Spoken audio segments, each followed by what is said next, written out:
Assalamualaikum warahmatullahi wabarakatuh. Sahabat beriman, Ka'bah, impian hampir seluruh umat muslim di dunia. Siapapun ingin mengunjunginya dan bermunajat kepada Allah langsung di depan Ka'bah. Tapi tahukah Anda apa yang tersimpan di dalam Ka'bah? Siapa yang menyangka jika kiblat miliaran umat muslim di dunia ini, di dalamnya malah terdapat lukisan Yesus? Bagaimana mungkin hal tersebut bisa terjadi? Tonton video ini hingga akhir agar tidak sesat. Ka'bah atau yang kita kenal rumah Allah selalu dikait-kaitkan dengan Nabi Ibrahim alaihissalam. Nabi Ibrahim alaihissalam memang dikenal sebagai salah satu nabi kesayangan Allah Subhanahu wa taala.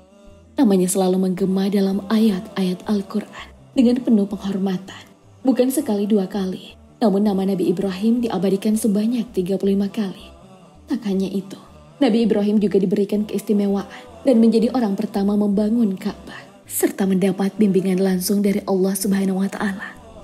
Sesungguhnya, rumah ibadah pertama yang dibangun untuk manusia ialah Baitullah yang di Makkah, yang diberkahi dan menjadi petunjuk bagi seluruh alam. Al-Quran, Surah Al-Imran ayat 96. Bangunan ini terletak di tengah-tengah masjid paling suci dalam agama Islam, yakni Masjidil Haram, dan menjadi kiblat umat muslim di seluruh penjuru dunia. Ka'bah selalu disebut-sebut dalam Al-Quran dan hadis, namun dengan nama yang beragam. Terkadang disebut sebagai Baitul Haram atau rumah suci, Baitullah atau rumah Allah, Baitul Atiq, yakni rumah tua, dan juga Awalul Bait atau rumah pertama. Dalam pembangunannya, Nabi Ibrahim rupanya tak sendiri. Ia juga didampingi sang anak, Ismail. Allah mengabadikan proses tersebut dalam firman-Nya. Dan ingatlah ketika Ibrahim meninggikan dasar-dasar Baitullah bersama Ismail. Seraya berdoa, "Ya Tuhan kami, terimalah dari kami amal kami. Sungguh Engkau Maha mendengar, lagi Maha mengetahui." Al-Quran, Surah Al-Baqarah ayat 127. Selain sang anak, Nabi Ibrahim juga mendapat bantuan dari malaikat, awan dan buruh, serta tuntunan Allah Subhanahu wa taala.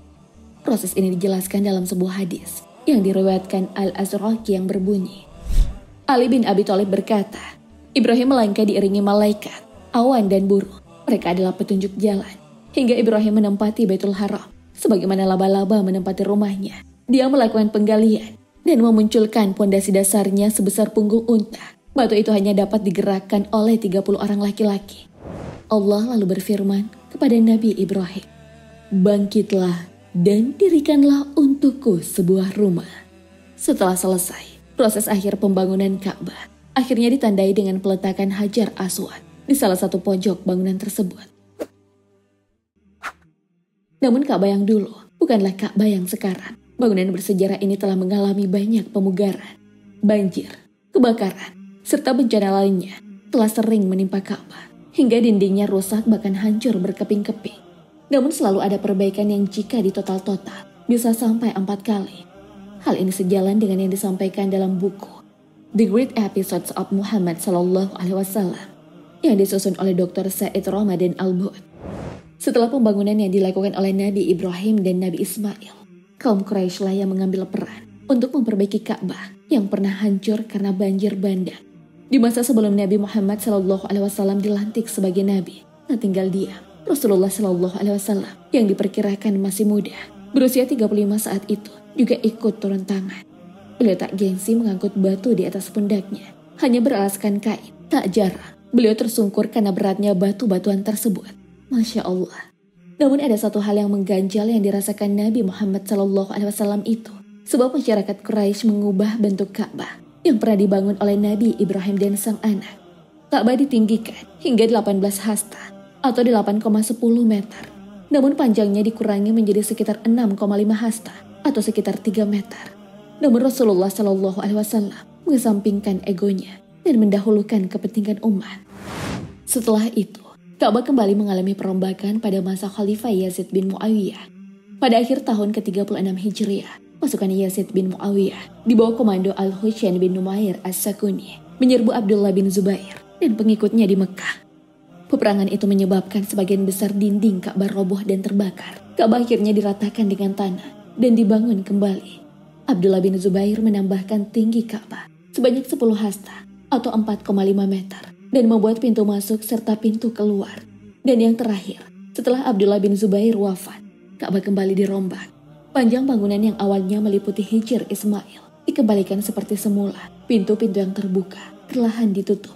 Dan inilah versi Ka'bah yang kita saksikan hari ini. Ka'bah menjadi tujuan semua umat Islam di dunia dan orang berbondong-bondong melaksanakan haji dan umroh di sana. Tapi ada satu hal yang cukup mengejutkan mengenai interior Ka'bah. Ada sebuah lukisan yang disebut lukisan Yesus. Perihal ini bermula ketika Kiai Haji Buya Syakur pernah menyebutkan dalam sebuah video jika ada penampakan Bunda Maria di dalam Ka'bah dan Rasulullah melarang untuk menghapusnya. Ia menyampaikan narasi tersebut dalam acara moderasi beragama dan toleransi beragama di Mabes Polri, tepatnya Juni 2021. Video yang sempat viral tersebut langsung dikomentari oleh Kiai Haji Lutfi Basyori dan dianggap sebagai pembohongan publik dan tanpa dasar ilmiah. Buya Syakur sendiri memang merujuk kitab dari Akhbar Makkah, karangan Imam Abu Al-Walid Muhammad Al-Asraqi. Namun faktanya, Al-Asraqi hidup pada abad ke-9. Dengan begitu, apa yang ditulis oleh Al-Asraqi dalam kitab tersebut bukan dari pengalamannya sendiri berinteraksi dengan Nabi Muhammad SAW. Selain itu, ada banyak ulama yang tidak mengutip fakta mengenai patung Yesus di dalam Ka'bah, seperti Sirah Ibnu Hisham, padahal ia hidup di era yang sama dengan Al-Asraqi. Selain itu, Ibnu Katsir yang juga terkenal menulis riwayat tentang Rasulullah dalam kitab Al-Bidayah wan Nihayah pun tak pernah menyinggung mengenai patung Yesus tersebut. Hal ini menandakan ada sesuatu yang bermasalah dalam riwayat tersebut. Di masa jahiliyah, sebelum datangnya Islam, patung-patung adalah hal yang wajar dan bahkan disembah. Secara sosiohistoris dan ketika menilik sejarah, sangat kecil kemungkinan foto dan benda peninggalan Yesus dan semacamnya berada dalam Ka'bah. Sementara itu, menurut Ustadz Adi Hidayat yang mengutip hadis dari Al-Bukhari, patung tersebut menjadi tanda kekuasaan masing-masing kabilah dan dimasukkan ke dalam Ka'bah. Sampai periode kelahiran Nabi Muhammad SAW, patung-patung masih berjejer di sana, termasuk patung Isa dan Maria. Namun Rasulullah SAW sudah memerintahkan untuk menghapus serta tak menyisakan satu patung dan gambar di dalam Ka'bah. Lalu apa sebenarnya yang berada di dalam Ka'bah? Kiblat peribadatan umat Islam yang satu ini memang menyimpan misteri, sebab tak sembarang orang bisa mengintip di dalamnya. Namun mari kita telusuri. Ternyata di dalam Ka'bah tidak ada benda-benda antik, makam, atau benda misterius lainnya. Kita juga tidak akan menemukan lukisan, ukiran apalagi yang berbentuk Bunda Maria atau patung Yesus.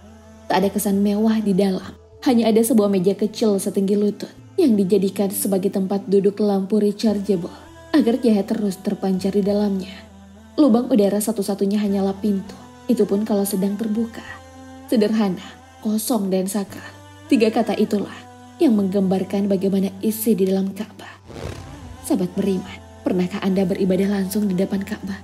Allahu a'lam bishawab. Assalamualaikum warahmatullahi wabarakatuh.